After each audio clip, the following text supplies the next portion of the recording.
Hello student, welcome to Munnekha sir classes.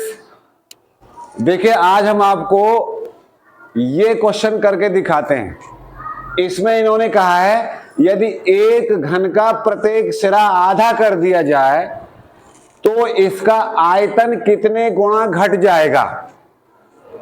तो यह देखिए ये कोई घन है और इस घन की प्रत्येक भुजा ए है। जैसा कि हम पहले जानते हैं घन की सारी भुजाएं ए होती हैं, तो इस कंडीशन में हम इस पूरे घन का आयतन निकालते हैं, वॉल्यूम निकालते हैं।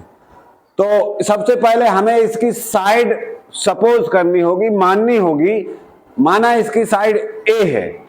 अब यहां से इस घन का आयतन निकालेंगे तो घन के आयतन का सूत्र होता है भुजा की पावर 3। यहां भुजा ए है तो इस भुजा की जगह पर हमने ए लिख दिया, तो यहां इसका पहला वाला जो वॉल्यूम है, पहला वाला जो आयतन है वो आ गया ए की घात 3 घन इकाई।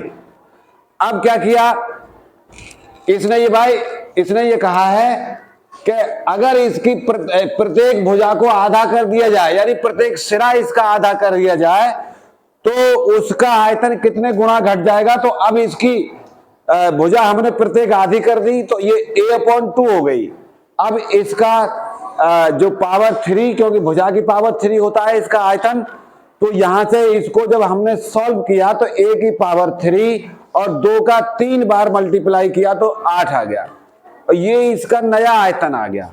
अब हम इन दोनों आयतनों में कंपेयर करते हैं, यानी V2 हमारा आ गया ये, और a की पावर 3 ये इतनी a की पावर 3 ये जो है ये V1 के इक्वल है।